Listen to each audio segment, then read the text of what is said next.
The sky above the dead moon was dark, filled with broken pieces of metal and burnt debris.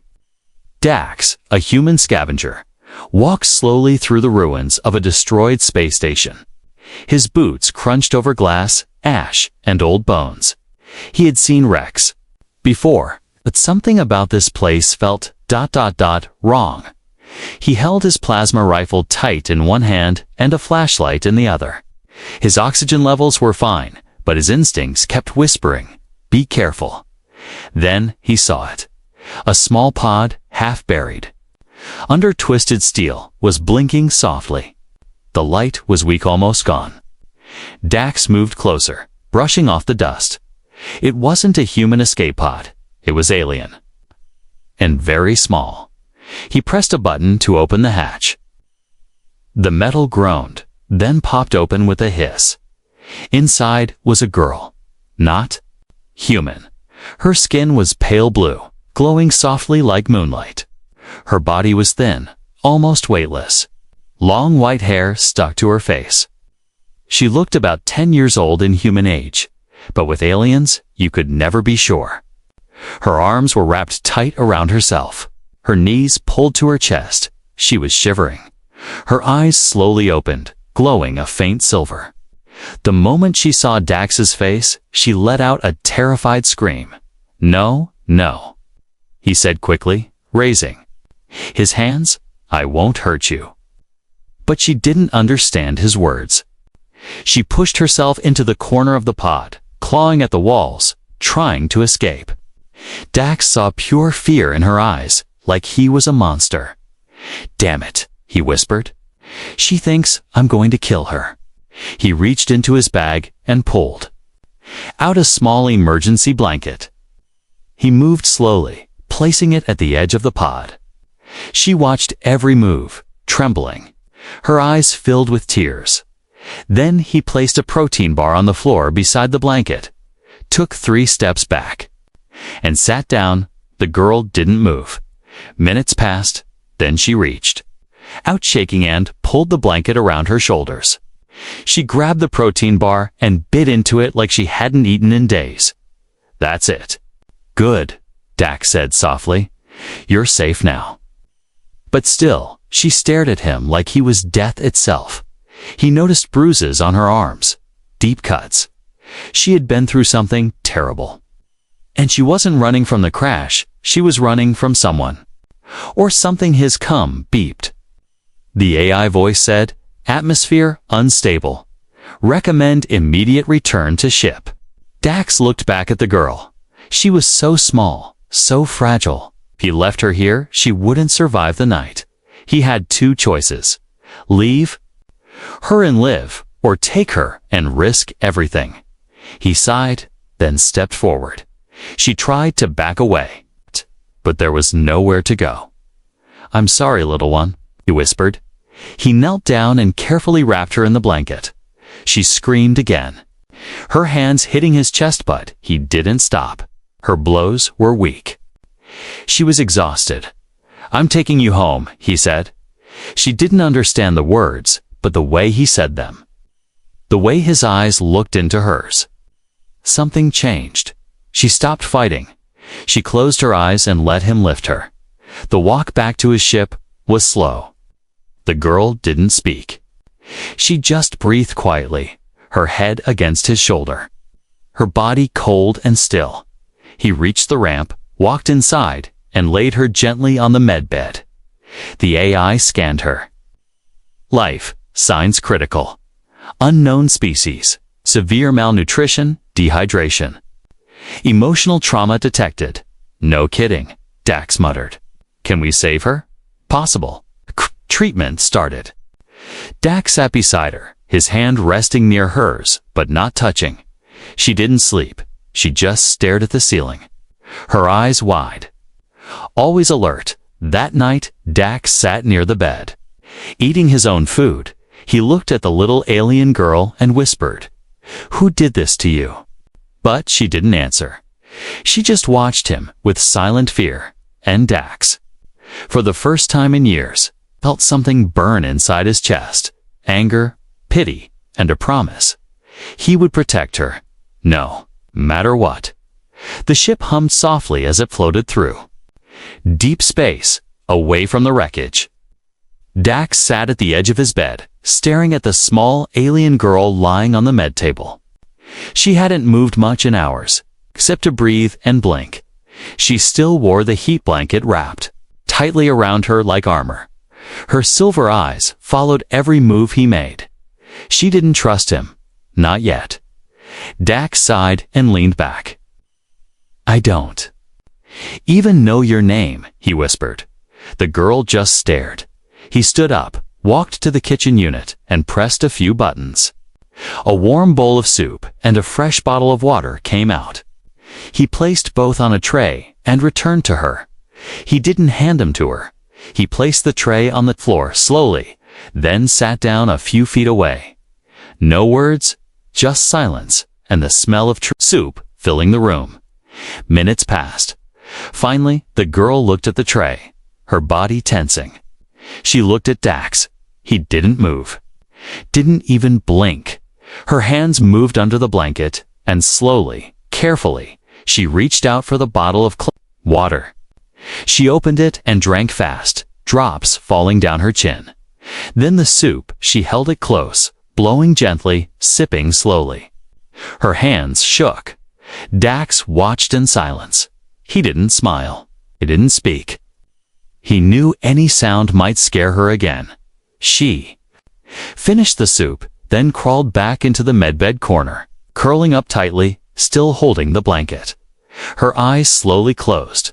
For a moment, Dax thought she might sleep. But then her eyes snapped open. Her breathing became fast. Her hands clutched her head. A nightmare, a memory. A flash of terror, she whimpered quietly, her voice cracking, though no words came. Dax stood. He took one step forward and stopped. She was shaking. Was it fear of him? Or something else? He stepped back. I'm not going to hurt you, he said. Gently. I promise. She didn't understand the words, but something in his voice made her look at him. Her eyes were wide, wet with silent tears. Dax grabbed a soft cushion from his bed and laid it on the floor. He sat down near the doorway, leaned his head against the wall, and closed his eyes.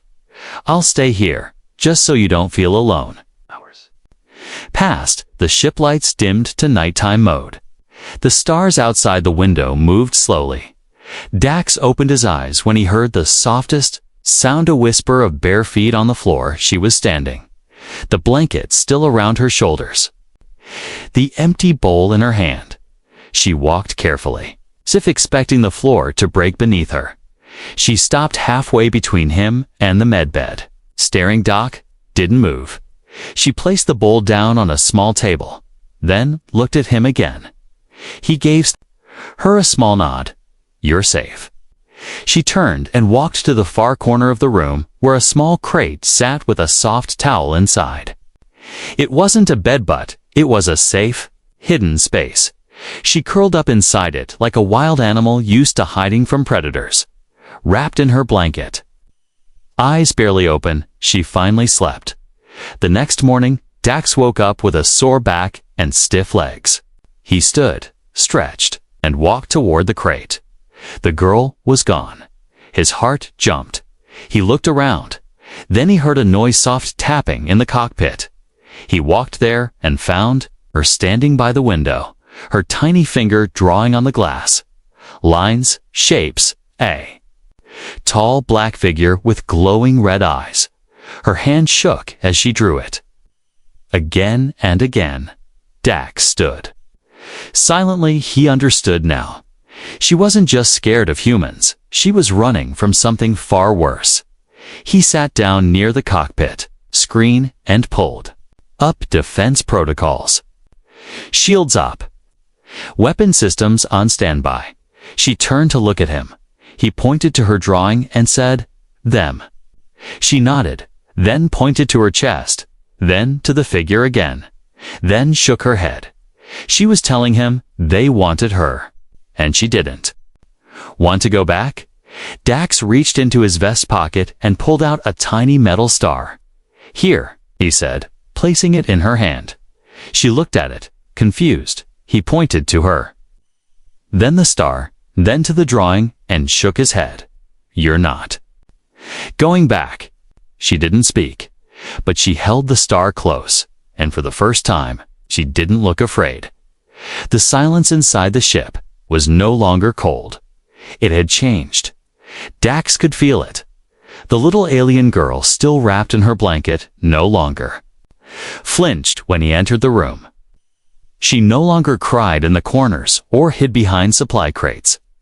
She still didn't speak his language, but her eyes had stopped showing fear. Now, they showed curiosity.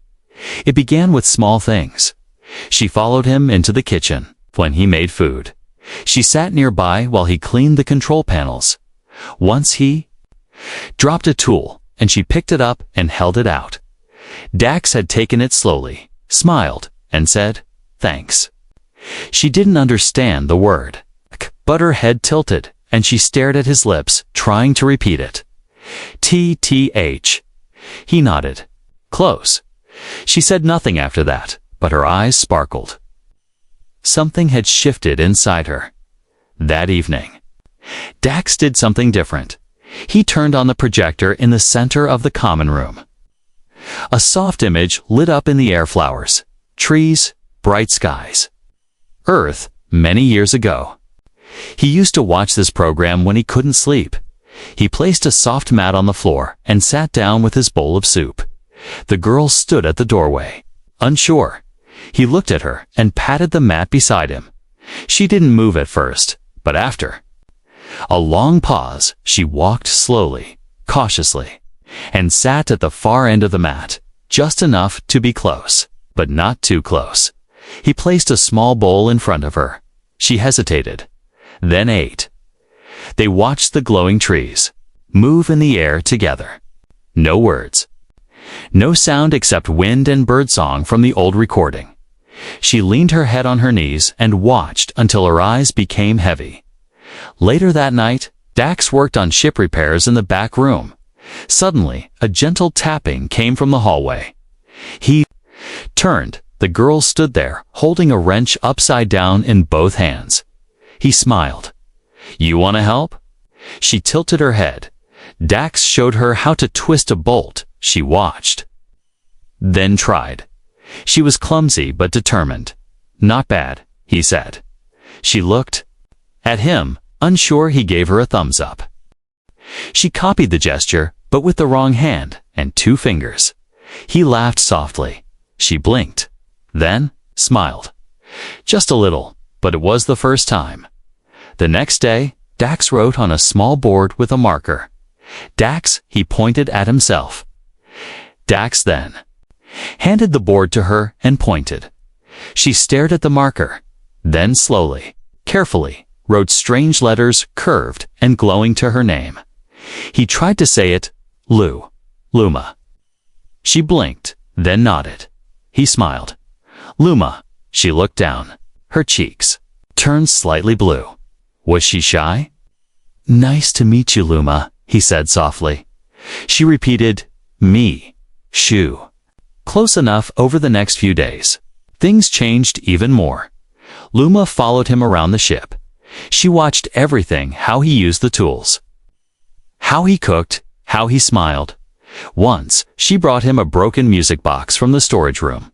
He fixed it, and when the soft melody played, her eyes went wide. She touched the sound gently, like it was made of glass. The next night, Dax found a surprise. Luma had placed the music box near his bed. A gift. He looked toward her corner. She was watching. From the shadows, he tapped his chest gently. "Thank you." She didn't speak, but she lay down near his bed. Instead of hiding in the crate, still with a gap between them, but closer, then came the moment that changed everything. Dax was fixing an engine coil in the docking bay when the door alarm beeped. A signal was nearby. Dax froze. Luma appeared behind him, her small hand pulling at his sleeve. The symbol on the screen glowed red, and her face went pale. She shook her head quickly, panicking. then ran to the window and drew the same black figure with red eyes on the glass. Dax rushed to the control panel. "It's them, isn't it?" Luma nodded fast, breathing hard. Dax stood, grabbing his rifle. "We're not letting them take you." She stepped in front of him, shaking her head. She reached for a wrench and offered it, like she wanted to help. He stared, then nodded. "Okay then, we do this together." For the first time, she wasn't afraid of him. For the first time. She chose to stand with him, and as the stars shifted outside the ship, and danger moved closer. She didn't run. She trusted the human she once feared. The red symbol blinked on the screen. It wasn't a common ship ID. It was something older, hidden, coded. But Dax had seen it once before on the ruins where he found Luma. He stood still, staring at the flashing light. Behind him, Luma slowly backed away, her eyes locked on the same symbol. Her body trembled, hands gripping the corner of the wall, like she might fall through it. She whispered something in her language, low and full of fear. Dax didn't need a translator. He understood. They had found her. He closed the signal window, turned to her, and knelt down. "Listen, Luma," he said gently, even though she probably didn't understand the words. "I told you I'd keep you safe. I meant it." Eyes filled with tears, but she didn't cry. Instead, she stepped forward and placed a small metal charm in his palm trinket from her pod. He looked at it. It was shaped like a spiral with a deep red gem in the center. She pointed to it, then touched her neck. A tracker. His stomach dropped. She had been tag-marked since the beginning. Dax stood quickly and opened his toolkit. Luma watched nervously as he pulled out a small scanner and a blade. "It'll hurt," he said softly, looking at her. "But I have to remove it." She hesitated, then nodded once. Minutes later, in the medical bay, she lay on the table, biting into a cloth while Dax carefully cut into the soft flesh just above her collarbone. She didn't scream. The tracker was small, but embedded deep. He finally pulled it free, a dark red chip covered in silver wires. He dropped it into a sealed box and tossed it into the disposal chute. "No more tracking," he said, wiping her skin gently. Luma sat up slowly. Her breathing was shaky, but her eyes looked stronger. She stared at him for a long moment, then touched his arm. Just once, then nodded. Later that evening, the ship lights dimmed. The red warning had stopped blinking, but Dax knew better. If that signal came through once, it could come again. Maybe they were scanning. Maybe they were close. He loaded his rifle, checked the shields, and rerouted all emergency power to the engine. He looked across the cockpit. Luma was curled up by the glass again, drawing with her finger. He walked over to her quietly. On the window, she had drawn two ships, one large and black with long spiked arms, and one small, shaped like his. Under the big ship, she had drawn little stick figures. They were falling. Under the small ship, she drew just one, a tall figure, and beside it her, holding hands, Dax looked at the drawing. She wasn't just scared anymore. She was making a choice, to stay, to fight. He put his hand on the glass next to hers, then smiled. "We're a team now, huh?" She smiled back. The next day, the signal came again. Louder, stronger. The red symbol returned, flashing with more intensity. Dax jumped into the pilot's chair. "Damn it, they're here." He pulled up the external cam.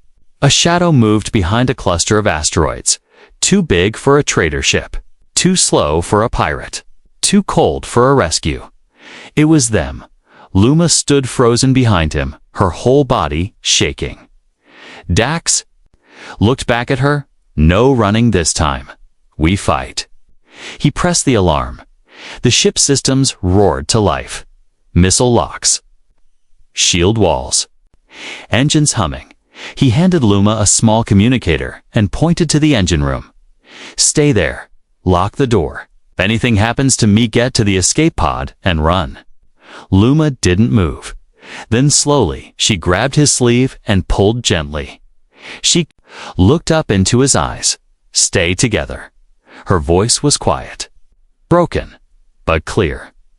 Dax blinked. She had spoken. In his language, he felt something heavy in his chest, but there was no time to think. The enemy ship broke through the asteroid belt, black, sharp, and humming with red light. A voice echoed through the comms, strange and metallic. "Surrender. The subject, or be destroyed." Dax grinned bitterly. He glanced at Luma. "No deal." She smiled back, fear still in her eyes, but something stronger underneath. Trust as the enemy ship charged weapons. Dax fired first, and in that moment, Luma pressed the control screen beside her. She had learned the ship's systems. She powered the backup shields just in time. A missile hit. The ship shook, but it held. Dax looked at her, shocked. She gave a thumbs up. A little crooked, but proud. The human and the alien girl, once strangers, now standing together against a storm face, the first battle of their new bond. And they would not go down easy. The first missile rocked the ship, sending sparks from the overhead lights and shaking every bolt loose. Dax gripped the console, knuckles white. Alarms screamed. Smoke filled the cockpit. Behind him, Luma stumbled. But she didn't cry or hide. She braced herself on the wall, her eyes locked on him. Dax turned to her. "Get to the med bay, now." She shook her head. "Luma," I said, "go." But she stayed. Instead, she pressed her hands on the control panel and began punching in command shields. Rerouting power, engine override. Dax blinked. She knew his systems. She had been watching him. Learning, a second blast hit the rear of the ship. The lights flickered. Boarding tubes detected, the AI warned. Multiple life signs incoming. Dax grabbed his rifle. "They're coming." He looked back once more. "Luma, I'm serious. Hide. This isn't your fight." But she just whispered, "It is." The first alien soldier burst through the cargo bay doors. Long claws, red glowing eyes, just like the figure she used to draw on the window. Dax didn't wait. He fired. The shot hit the creature's chest, dropping it instantly. More followed, 3, then 5. All fast and silent. They weren't here to destroy.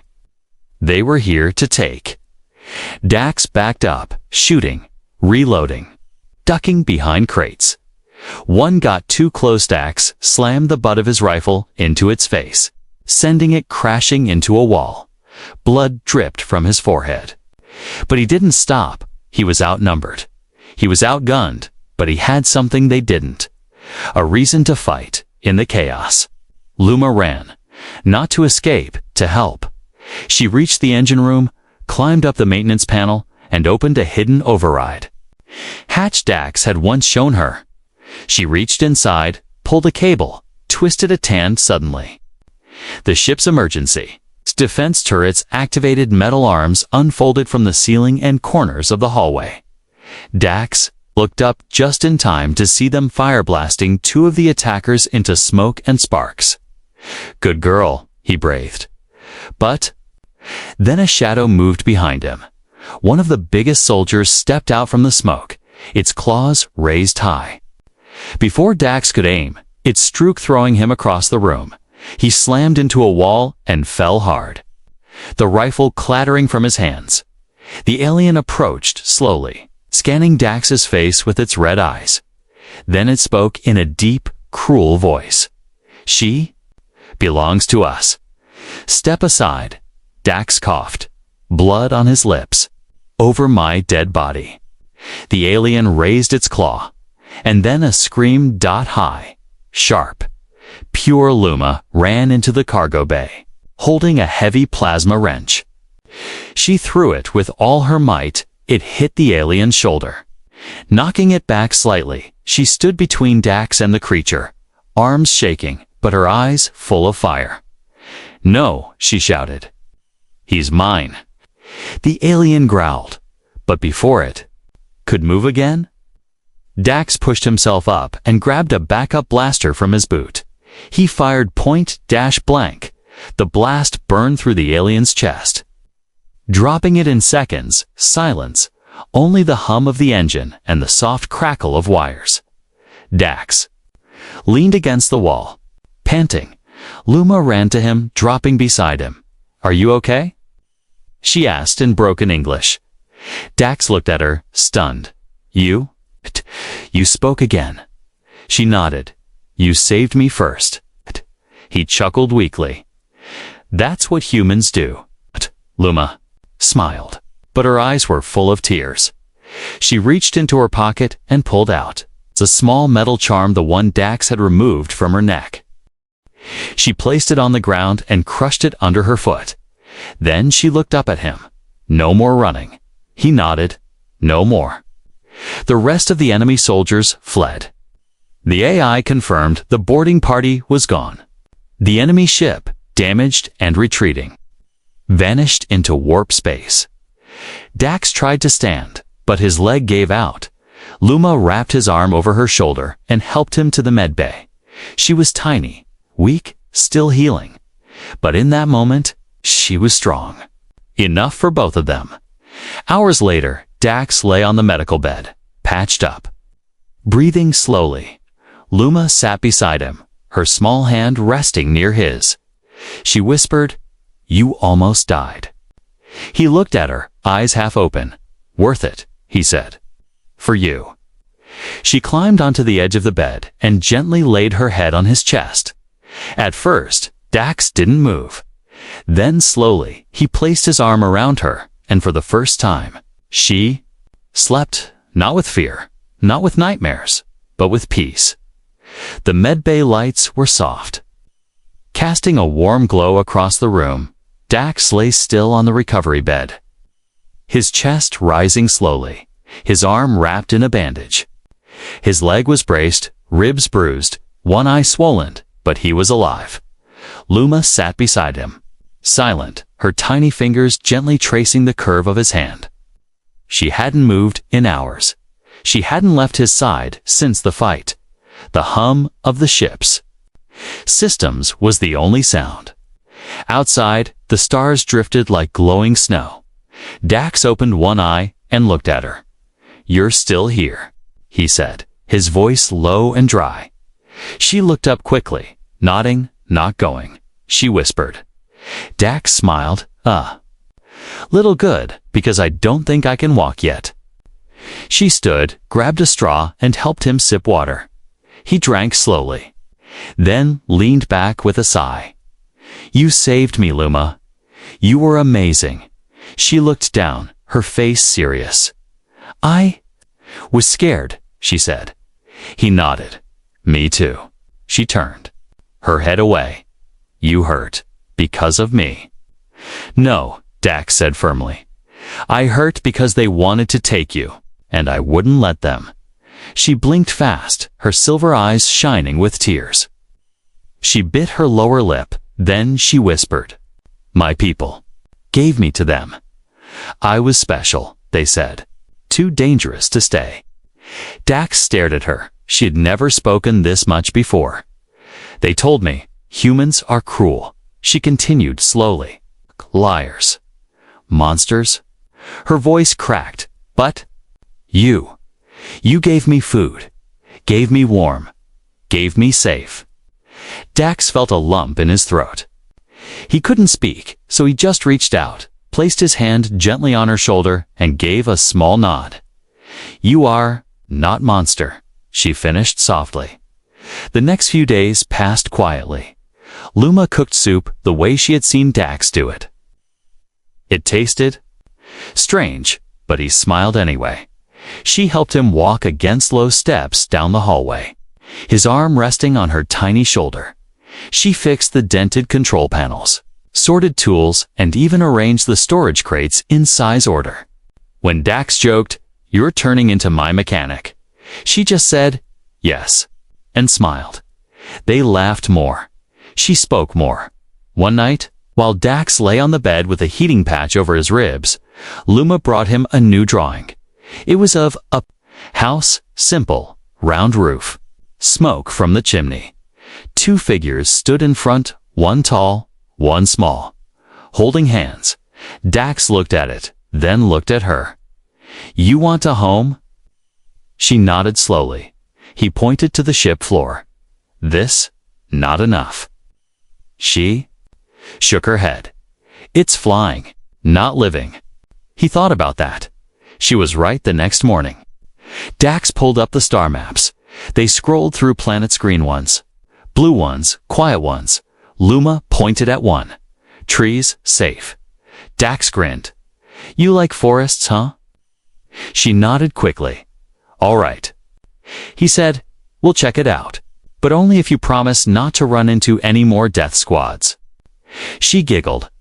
A real soft, childlike giggle. It filled the whole cockpit, and something inside Dax finally healed a little. That evening, he found her in the corner room, placing small, soft pillows and blankets around a crate. She looked up when he entered. "What are you doing?"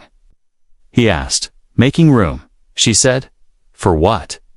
She pointed at herself. "For me?" Then at the bed. "For you?" Dax smiled. "You sure you don't want to sleep on my chest again?" She tilted her head. "Only when bad dreams come. Deal." Later that night, Dax woke with a start. His chest was warm. Luma was curled up there again, her hand resting over his heart, her breathing slow and soft. She was fast asleep, but her small voice whispered in the dark, as if speaking to the stars. "Not scared anymore?" He lay still, watching her sleep. Her little face calm under the soft glow of the medbay light. She had come from fear, from betrayal, from pain now. She had a name, a home, and a human who would fight the universe for her. The green planet below spun slowly, covered in clouds, forests, and blue rivers that twisted like ribbons through valleys. The ship hovered in low orbit, engines humming softly.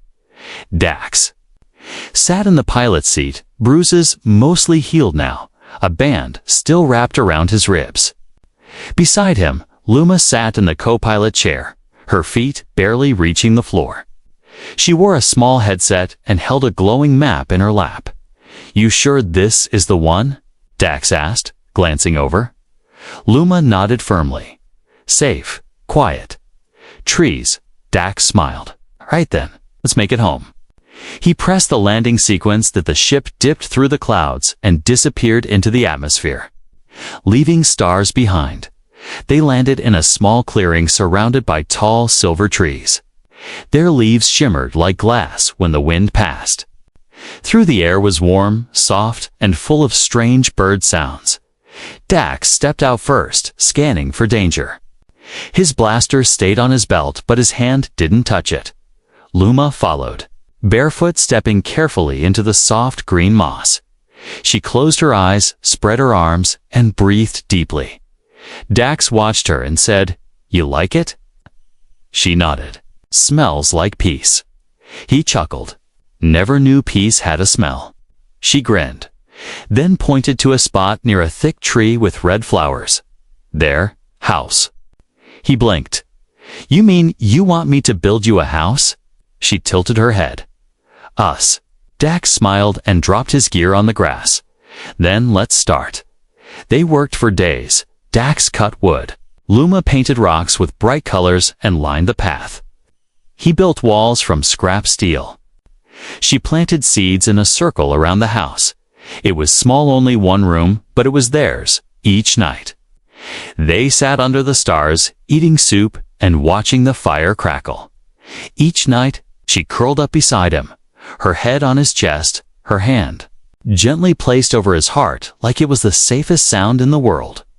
One evening, while Dax was fixing the water filter near the stream, Luma approached him, holding something behind her back. He looked up. "What are you hiding?" She smiled shyly, then showed him a tiny metal tag she had made from ship parts. It had 2 names on it. Dax Elume. He took it carefully, turned it in his fingers, and felt something warm stir in his chest. "I love it," he said. She looked proud. "Now we both have names." He looked at her. "You chose yours." She nodded. "I used to be number ... nothing. Now, I'm Luma." He crouched down. "You're more than just a name, you know?" She pointed to the tag. "Now I'm real." He smiled. "You always were." Later that week, a small trading vessel passed overhead. It didn't stop, didn't scan, didn't care. They were just another dot on a green planet. And that's exactly what they were. Wanted. Dax filed a settlement beacon in the system. No real ID, just a marker that said, human and dependent. Do not disturb. He looked at Luma afterward and said, "They'll leave us alone now." She smiled. "Good. I don't want to leave anymore." One afternoon, Dax was resting in the shade, and Luma sat beside him with a piece of metal and a stick. Drawing again, she sketched their house, then the tree, then him. Big shoulders, messy hair, a kind face. Beside him, she drew herself teeny, with bright eyes and a wide smile. Then she added something else. A heart between them. Dax leaned over. "What's that?" She looked up. "That's what you gave me." He paused, eyes soft. "And what do you give me?" He asked, gently. She tapped. The heart again. Same. That night, it rained softly. The roof creaked. The wind sang in the trees, and thunder rumbled far away. Inside the small house, Dax and Luma sat near a lantern, wrapped in blankets. She leaned against him, already sleepy. "You scared of storms?" he asked. She shook her head. "Used to be. And now?" She placed her hand over his heart. "Now I hear this, and I know I'm home." He didn't speak, just smiled and pulled her closer. She had once feared him. Now she trusted him with her life. He had once been alone. Now he had someone who called him home. And as they slept under the rain, wrapped in soft warmth, the world outside drifted on. But in their tiny house, deep in a forest on a quiet planet, a human and a once lost alien girl found what neither of them thought they'd ever have again: peace, family, and a new life.